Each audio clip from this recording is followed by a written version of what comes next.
Hello, welcome to this week's edition of Hong Kong Direct, and let's see what is coming up on the show for you in this episode. It's all about the trainers. We meet the newcomer. Mark Newnham arrives for training stint number 1 in Hong Kong next season. And we have parts 2 and 3 of a man that's been here for just short of a full season, Pierre Ng. Parts 2 and 3 of the Pierre Ng documentary on the show this week. But first, we're going to take some footage from Sky Racing Australia. Mark Newnham sat down with Sky's Greg Radley to talk about the challenges ahead as he joins the training ranks here in Hong Kong. It's a big change in our lifestyle as well as a business, but it's something I've always wanted to do. And look, that sort of opportunity never comes around twice. So, you know, with racing in Hong Kong as buoyant and vibrant as it is, it's too good an opportunity to, you know, let go by. So the difference training here in Hong Kong, do you think you've got your head around it? Have you been able to source anybody for advice or guidance on how best to do it over there?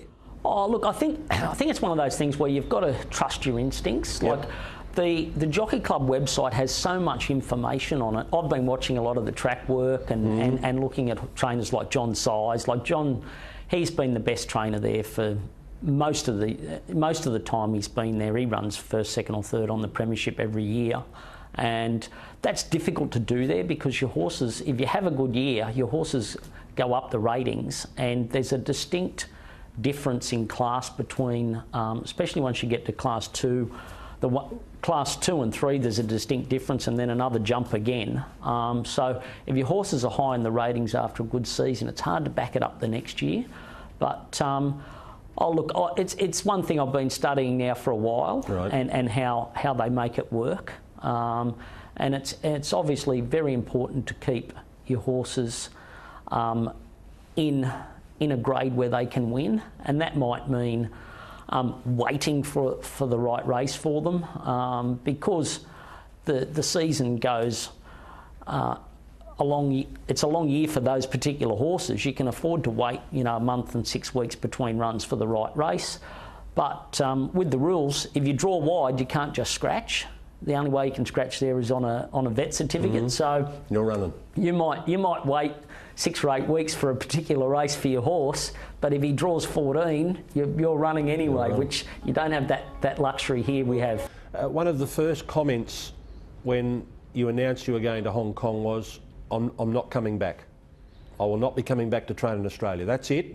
If it doesn't work over there, I won't be starting up again. And that's what, trying to spur yourself on, that, you know, this is the decision, this has got to work. Yeah, and look, that's a similar mindset to say 7 years ago when I started training.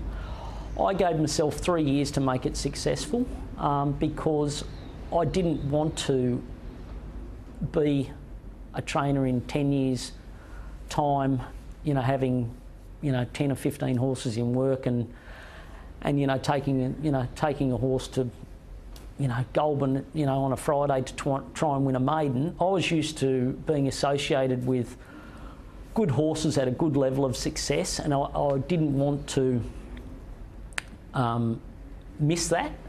And, you know, going to Hong Kong's, for me, I'm going there with the same mindset. It has to be successful. I haven't got a plan B. I don't want to have a plan B. In my mind, I'm going there to train out my career, however long that may be. And yeah, I'll approach it with the same level of enthusiasm and hard work that I approached, you know, starting training here. You also said, I can go there and win a premiership. That's not saying that you think you will win a premiership, but it is achievable. Whereas here, Mark Newnham can't win a Sydney Trainers Premiership. No, and look, that's a goal I have, and I can see Hong Kong as being an opportunity where I can make that happen. Whereas in Sydney, my training style and my numbers don't allow that to happen. Could you train 200 horses? Would you want to train 200 horses? No.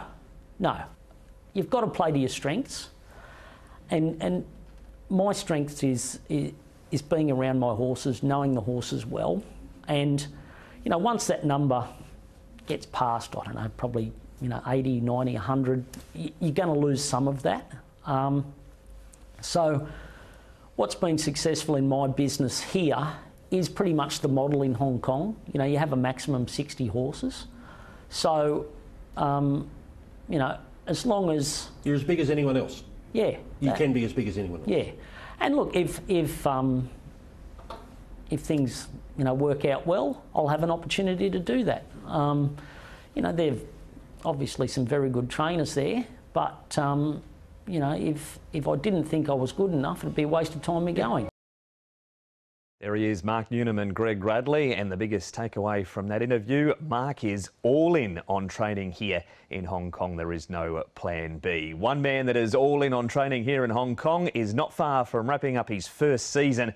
It's been a really good one for local man Pierre Ng. You've got to have a plan, always have a plan in your mind. Whenever opportunity comes, you know what to do straight away.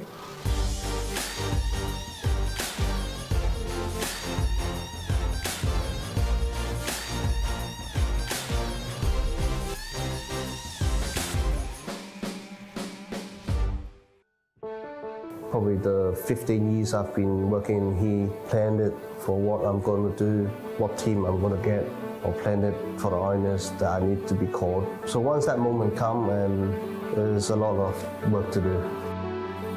It's always hard in Hong Kong to bring a team together. When they engage it to previous trainer, is whether they are available to join the stable. But I've been lucky enough with the system around. I can get the stuff that I want. I do have trust in them. They do have discipline. Over half of them, I've known them for years. So we do have built up some connections there. Duke Y has hit the lead. Korea wonders a neck to his inside and won't get the Duke. Duke Y, Jerry Chow and Pierre Ng. Despite only being a first-year trainer himself, Pierre has already adopted the role of mentor to talented jockey Jerry Chow. Jerry is a very hard-working rider. He's young, and I think he needs the support to keep him improving. It's just how you manage to give the instruction for them. 大概 ideally 3-4位到啦，啱啱喺福日側邊咁，可能係咁上下啦。可能金鑽貴人會攞咗埋嚟我哋度先嘅。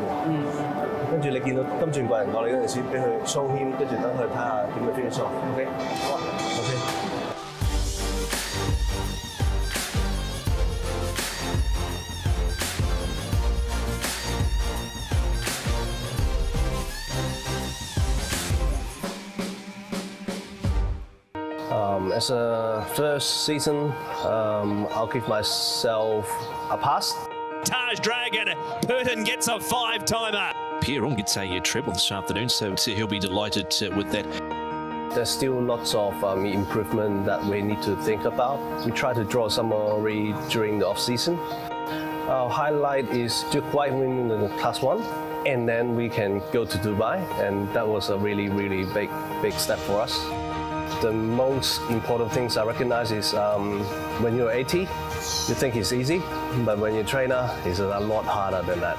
It feels like more easy without communicating with the owners, giving orders to everyone, even to the jockeys. So it's a lot more harder than I think, and I try to pick up from there and learn from it and overcome it for the next season.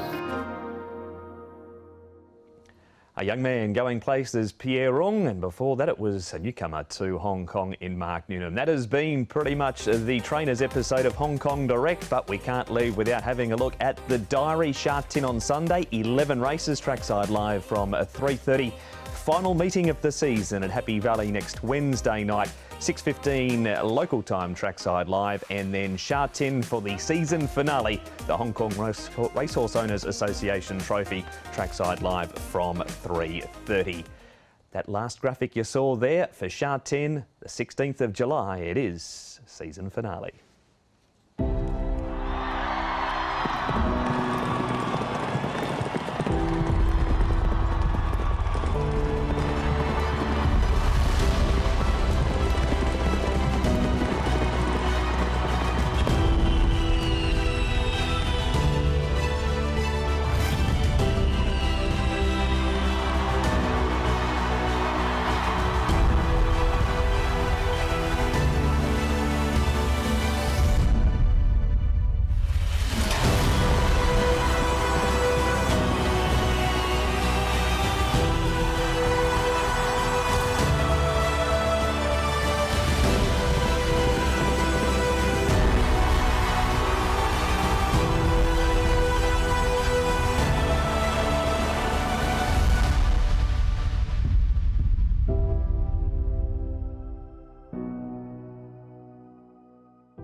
It's been a great season of racing so far, and there is 1 week to go. Join us for the season finale of Hong Kong Direct and racing for the season in Hong Kong next week.